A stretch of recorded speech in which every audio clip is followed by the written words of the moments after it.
A continuación, disfunciones sexuales.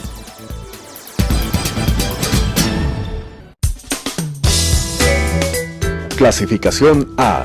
Apto para todo público.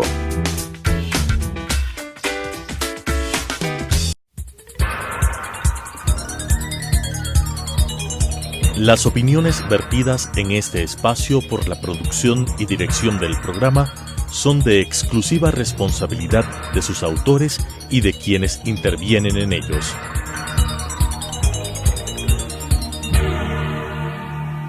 Telesucesos Canal 29 UHF presenta Disfunciones sexuales.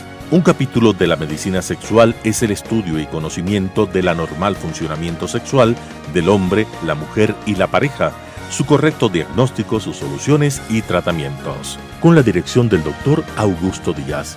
Disfunciones sexuales. Buenos días, distinguidos amigos televidentes de Telesucesos Canal 29. El día de hoy vamos de nuevo a repasar acerca de los desórdenes de la morfología del pene, o sea, de las malformaciones del pene, ¿no es cierto? Hoy vamos a presentarles, como les había prometido la última vez, unas diapositivas más explicativas del problema.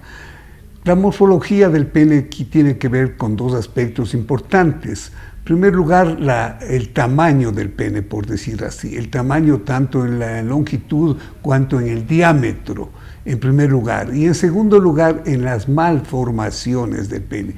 Malformaciones quiere decir morfología, mala formación, mala forma, la morfología del pene. Bien, hemos dicho en primer lugar que con respecto al tamaño del pene, la mayor parte de hombres tienen un tamaño normal de pene, pero sin embargo no están contentos, no están adecuados, no están de acuerdo con lo que ellos tienen y sin embargo creen que lo más importante es un pene grande y no es así. Definitivamente hay que llegar a la normalidad, hay que esperar que el médico, el especialista le diga y de igual manera a su pareja que está normal. A pesar de todas estas explicaciones, sin embargo, hay algunos hombres que creen que este es una forma de mostrar su masculinidad, su virilidad, y creo que eso es para todos los hombres útil. Es un signo de masculinidad, es un signo de virilidad. Sin embargo, creen muchos hombres que es pequeño como para satisfacerse personalmente y como para dar una satisfacción placentera a su compañera. Por estas razones creen que el tamaño es anormal. Y nosotros ahora vamos a ver cuál es la morfología del pene, la forma del pene, ¿no es cierto? Esta es en realidad una diapositiva que muestra la estructura del pene. Como ustedes verán, ahí se muestran la circulación del pene, el tamaño del pene. Estamos viendo en la parte superior, por debajo de las arterias, estamos viendo el cuerpo cavernoso. En este caso sería el cuerpo cavernoso del lado derecho y por detrás estaría el cuerpo cavernoso del lado izquierdo. En la parte inferior ustedes ven un pequeño tubo, por decirlo así, que está por debajo del cuerpo cavernoso. Este es el cuerpo esponjoso. El cuerpo esponjoso es importante porque, como su nombre lo indica, es prácticamente una esponja muy suave por la cual está pasando sobre todo un conducto importante, el conducto que lleva la orina desde la vejiga hacia el exterior. Este conducto se llama la uretra. Los cuerpos cavernosos, como ya hemos dicho, son dos formaciones que son de la forma y de la textura de una esponja y que deja unos pequeños huecos que se llaman celdillas cavernosas. Lo importante de esta diapositiva es que miremos que el glande, o sea, la cabeza del pene, es de una forma especial, acolchonada, ¿no es cierto? Y que depende prácticamente del cuerpo esponjoso y casi para nada de los cuerpos cavernosos. En la parte final, al lado izquierdo, ustedes ven que esto se tuerce hacia abajo, digamos así. Es así la forma del pene. En este caso la diapositiva no es tan clara porque aproximadamente 1/3 de la longitud total del pene está dentro del cuerpo. Estas partes que ustedes ven aguzadas, puntiagudas, son las raíces del pene. Las raíces del pene están saliendo desde el hueso ilíaco, ¿no es cierto? Ahí son donde prácticamente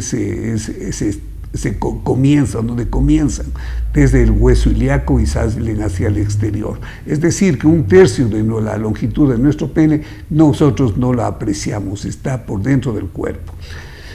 En la siguiente diapositiva vamos a ver el aparato reproductor masculino. Esto sí es necesario, esta es una diapositiva que se puede mostrar, que se debe mostrar, porque es parte del aprendizaje que debemos tener, ¿no es cierto?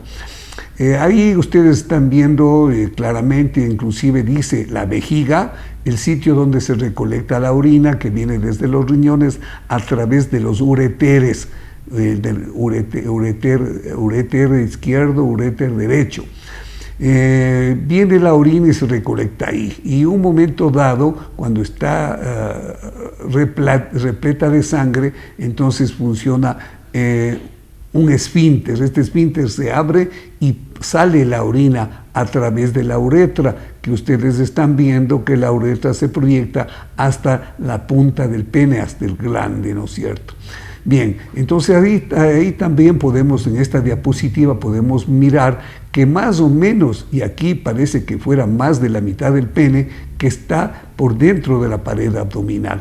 No es así, solamente 1/3 del pene sí está dentro de la pared abdominal, y los 2/3 están hacia el exterior. Estos 2/3 son los que nosotros miramos, es los que nosotros pensamos que son cortos, que son largos o que son normales. Por detrás de la vejiga ustedes pueden ver el recto y las vesículas seminales, es decir, el sitio donde se produce parte del semen, el líquido seminal, aquí se produce, ¿no es cierto? También en la próstata. La próstata inmediatamente por debajo de la vejiga, y este también produce un líquido prostático, y este líquido prostático más el líquido seminal y más el líquido que viene de los testículos forman el semen, ¿no es cierto? En el testículo ustedes están viendo que hay dos partes, una parte ovalada, que es el testículo mismo, y por encima y por detrás del testículo está el epidídimo. El epidídimo es, digamos, una bolsa donde se recolectan los espermatozoides que son producidos en el testículo, al igual que el líquido testicular, que es muy pequeño, ¿no es cierto? Bueno, habíamos dicho que por detrás de la vejiga está el recto. Ustedes están viendo el recto que está por detrás de la vejiga. Bien, ahí tenemos un esfínter, el esfínter del recto, que es el ano. Creo que esta es una diapositiva muy instructiva que ustedes la pueden mirar atentamente. La siguiente diapositiva que vamos a ver es prácticamente igual, pero aquí nos está mostrando de igual manera que 1/3 del pene está en el interior del abdomen y los 2/3 hacia el exterior. Y tenemos el glande y tenemos varias arterias, ¿no es cierto? La arteria dorsal, la arteria cavernosa. La arteria dorsal está por encima de los cuerpos cavernosos. La arteria cavernosa, como su nombre lo indica, está ingresando dentro de los cuerpos cavernosos, que como ustedes están viendo ahí, son más o menos como una esponja que tiene unos pequeños huecos que se llaman celdillas cavernosas. Estas celdillas cavernosas se llenan de la sangre, que ya hemos dicho varias veces, por medio de la arteria cavernosa, que se ramifica en múltiples pequeñitas arteriolas y que están llenando los cuerpos cavernosos. Cuando se llenan con sangre a presión, entonces hay la erección. Y cuando no están llenas de sangre, están deprimidas, entonces el pene está en flacidez. Aquí podemos ver en la parte anterior del pene están las venas dorsales, las arterias dorsales, los nervios dorsales, ¿no es cierto? Y en la parte posterior, por decirlo así, en la parte de abajo de esta diapositiva, al lado izquierdo, nosotros podemos ver el cuerpo esponjoso. Ahí hay una arteria importante que se llama la bulbo-uretral. Esta arteria, digamos que ayuda a la arteria cavernosa para la erección. Es importante esta arteria, muy importante. Y estamos viendo también el conducto por donde sale la orina. Y ambos están recubiertos por una fascia que se llama fascia de Beck. Es decir, los cuerpos cavernosos y el cuerpo esponjoso están recubiertos por la fascia de Beck. Y otra fascia que no está aquí identificada, que se llama fascia de Coles. Pero es importante saber que los cuerpos cavernosos tienen un recubrimiento grueso, importante, que se llama albuginia. La albuginia es muy importante porque no se deja distender, solo hasta cierto tamaño, nada más. Esto está dando prácticamente el diámetro del pene, el grosor del pene. La siguiente diapositiva posiblemente nos va a mostrar, y nos está mostrando cómo se dilatan y cómo se llenan de sangre estas celdillas cavernosas. En el lado derecho ustedes ven las celdillas cavernosas llenas de sangre y dilatado, por lo tanto, y aumenta el tamaño, el grosor del pene. En el lado izquierdo ustedes ven que las celdillas están completamente vacías y el pene aquí está en flacidez. Podemos ver en la parte anterior hay las arterias, nervios, vasos, y también en la parte inferior o posterior, diríamos así, está la uretra. Bien, con estos antecedentes nosotros ya podemos mirar la siguiente diapositiva y vamos a hablar del tamaño del pene. El tamaño del pene hay que medirlo, hay que verlo desde el niño recién nacido, digamos, a los pocos días, semanas de recién nacido vamos a saber qué es lo que está pasando, ¿no es cierto? Cuando el pene del niño es demasiado pequeño y se puede comparar con los penes de otros niños de la misma edad y se ve que es muy pequeño, definitivamente hay un problema de atrofia, hay un problema de crecimiento, una distrofia se llamaría, de crecimiento del pene, ¿no es cierto? Y nosotros tenemos que hacer un tratamiento para que esto llegue a su estado normal y aumente de volumen, crezca.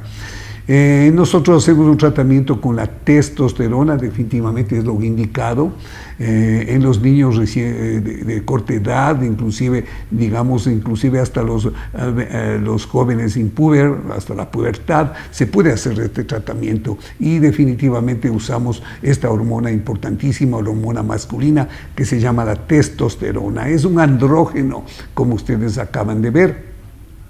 Y está producida en todos los vertebrados, ¿no es cierto?, en los testículos de los machos, a veces en pequeñas cantidades en los ovarios de las hembras y también en las cápsulas suprarrenales. Como su nombre lo indica, cápsulas suprarrenales quiere decir que están por encima del riñón. Son unas pequeñas formaciones en las cuales se producen muchas hormonas y sobre todo en las mujeres y también en el hombre, en muy pequeña cantidad, la testosterona. Esta testosterona también ha sido usado como un esteroide anabólico, quiere decir que aumenta el anabolismo. El metabolismo tiene dos fases, la fase de anabolismo, o sea, de crecimiento, y la fase de catabolismo, de decrecimiento, de disminución del volumen, diríamos así. Por lo tanto, como anabólico lo usan los atletas para mejorar la estructura de sus músculos, la estructura de sus huesos y alcanzar fisicoculturismo. La siguiente diapositiva nos va a mostrar que esta testosterona en el hombre produce primero el desarrollo de los testículos y de la próstata. Es muy importante, por lo tanto, cuando hay una atrofia testicular, una atrofia del pene, miren que está indicada el uso de la testosterona. También la testosterona actúa en los caracteres sexuales secundarios, masculinos, diríamos así, ¿no es cierto? Caracteres sexuales masculinos secundarios. No, yo diría así también primarios, en primer lugar, ya dijimos ahí, la próstata y los testículos y el pene. Y secundarios serían la masa muscular y la masa ósea. Por eso es que la masa muscular del hombre es diferente que la de la mujer. De igual manera, los huesos del hombre son un poco más fuertes, un poco más engrosados, y indudablemente se debe a la acción de esta hormona que se llama testosterona. También otro carácter secundario es el pelo facial y corporal. En el hombre es totalmente diferente. En la mujer, inclusive a nivel del pubis, en la mujer en el hombre es triangular y en la mujer al contrario en forma piramidal. Esto es importante. También el hombre tiene la barba, tiene el bigote, que ahora yo no lo tengo, como ustedes recordarán. Por el COVID he tenido que suspender con mi bigote. Bien, y ya vendrá otro en muy poco tiempo. También esta hormona ayuda a controlar la osteoporosis, o sea, la permeabilidad del hueso, el daño de los huesos, la debilidad del hueso se llama osteoporosis, y la testosterona en el hombre ayuda a mejorar este problema, a impedir que se presente este problema de osteoporosis. Y en las mujeres, en cambio, serían los esteroides los que hacen esta función. Y por fin, algo que es importante donde interviene la testosterona es en la salud y el bienestar sexual. Definitivamente la testosterona tiene dos importantes acciones en la erección. La primera es el deseo sexual. El deseo sexual, o el que se llama la libido, también está muy disminuida en el hombre que tiene baja la testosterona, ¿no es cierto? La libido y el deseo sexual, que es la libido, y también actúa en la erección, en pequeñas cantidades. No es una sustancia que da una erección, pero ayuda a que se produzca la erección, ¿no es cierto? La siguiente diapositiva, por favor, vamos a ver exacto. Bien, ahora que ya hemos hablado de la técnica de alargamiento del pene en el niño y en el adulto menor, como diríamos en el joven, ¿no es cierto?, con dosis adecuadas de testosterona se ha logrado que se llegue a límites normales del tamaño del pene en el niño y en el joven, ¿no es cierto? Ahora, cuando el hombre ha llegado a tener ya la madurez, el hombre joven, maduro joven, diríamos así, su tamaño es aproximadamente las siguientes mediciones que se hicieron en aproximadamente 15,000 personas, 15,000 hombres, y se sacaron las siguientes conclusiones. Están más o menos de acuerdo al tamaño del pene en nuestro medio, ¿no es cierto? A pesar que estas medidas son hechas en otro sitio, en otro lugar, que no son los latinos y los ecuatorianos, que no somos los ecuatorianos. El tamaño en flacidez es aproximadamente de 8 a 9 centímetros en flacidez, y en erección la longitud del pene es entre 13 y 15 centímetros. Esto es normal. Si usted me pide que yo le dé un valor exactamente normal, le diría el promedio entre 13 y 15 sería 2,5, 14 centímetros, ¿no? 13, 14 centímetros, ¿no es cierto? Este sería el tamaño normal. En erección, en flacidez ya hemos dicho entre 8 y 9 centímetros, es decir, que hay un crecimiento importante de entre 5 y 6 centímetros en erección. Ahora, cuando el pene en erección no alcanza los normales, el normal tamaño, ¿no es cierto?, que es en realidad muy en pequeña proporción, se dice que entre los 15,000 hombres que se hicieron esto, solamente 1 a un 3% tenía este problema definitivamente de falta de tamaño, de longitud del pene. Para aumentar la longitud del pene hay varias técnicas, y hablamos en primer lugar de la parte clínica y de la parte quirúrgica. Clínicamente hay ciertas maniobras que el hombre puede realizar.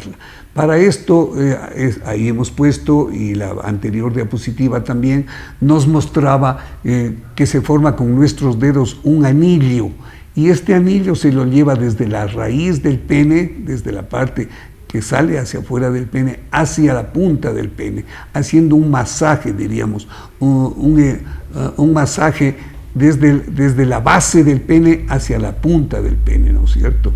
Este masaje debe ser continuo, debe ser frecuente, pero debe ser moderado, no tiene que ser violento. Eso se llama una técnica no recuerdo exactamente en inglés el nombre, pero es una técnica para conseguir un alargamiento moderado. Con esta técnica usted no va a conseguir más de 1 centímetro de ninguna manera, un poquito más centímetros de longitud. Pero esta técnica hay que saberla realizar adecuadamente, porque si usted no la realiza adecuadamente va a tener traumatismos graves. Entre esos, el endurecimiento de su pene, el endurecimiento dorsal o el endurecimiento ventral de su pene. Cuando esto sucede, se forma una placa fibrótica que le va a molestar y que le va a deformar su pene, le va a deformar dándole una curvatura hacia arriba o hacia abajo, pero generalmente hacia arriba. Esto en primer lugar. En segundo lugar, si ha sido esta técnica muy violenta, usted va a tener graves problemas en la piel, por ejemplo, daños de su piel, inclusive puede llegar a escaras y a lesiones importantes. Con esta técnica, indudablemente, no está aprobada, no es nada científico, usted tiene que hacerlo con mucho cuidado. Además, hay 2 problemas importantes, ya dijimos el primero, la fibrosis. El segundo, que al hacer esta maniobra, usted va a estimular los nervios sensitivos del pene y usted puede tener una eyaculación precoz, porque usted ha estimulado los nervios de su pene. Eso es lo que sucede también con la masturbación. Cuando la masturbación es compulsiva, o sea, masturbación no esporádica, sino frecuente, usted va a dañar su pene definitivamente. No estamos diciendo que esto es malo, que la religión lo prohíbe, la masturbación. No, la masturbación es una buena técnica que reemplaza con éxito la función sexual normal, pero en forma esporádica. Mi amigo, si usted lo hace frecuentemente, usted va a tener problemas, y ya le dije, problemas de erección, o sea, de fibrosis de su pene, de endurecimiento de su pene, y con el tiempo una disfunción eréctil. Y de igual manera, una hipersensibilidad de los nervios del pene que le van a llevar a una eyaculación precoz. Bien, otra parte clínica para el alargamiento del pene, nosotros usamos un aparato, que es un aparato para alargar el pene. Ustedes en la diapositiva que están mirando lo pueden ver. Miren, es un aparato de plástico, indudablemente, podemos ver en la diapositiva al lado derecho. Al lado derecho es de plástico y se insertan esos tornillos en esos huecos, y con esto se logra aumentar cada vez la medida del pene. El pene que está en color verde al lado izquierdo se introduce más bien dicho, sí, así es, se introduce por ese agujero que tiene en el plástico y se le sujeta a nivel por detrás del glande. Ese se llama círculo balano prepucial. Se le sujeta con esa argolla, digamos así, de plástico también, y se lo mantiene estirado, digamos, en un estiramiento forzado.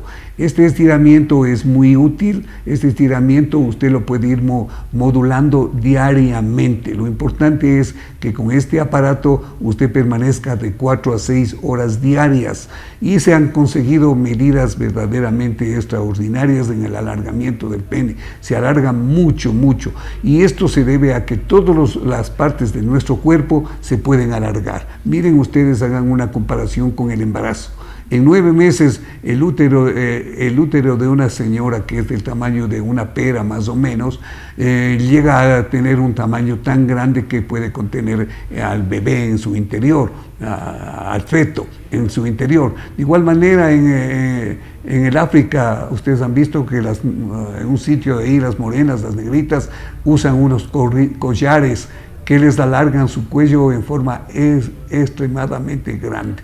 Esto es Esto es para decir que todo se puede alargar en nuestro organismo siguiendo ciertas técnicas. Bueno, la próxima vez me comprometo a hablar de la parte quirúrgica para el alargamiento del pene.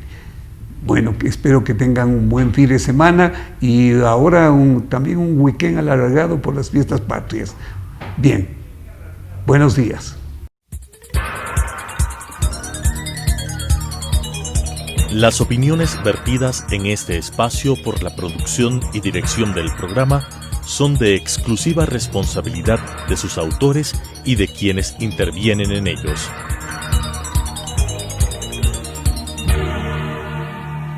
Telesucesos Canal 29 UHF presentó Disfunciones sexuales. Un capítulo de la medicina sexual es el estudio y conocimiento del anormal funcionamiento sexual del hombre, la mujer y la pareja, su correcto diagnóstico, sus soluciones y tratamientos. Con la dirección del Dr. Augusto Díaz.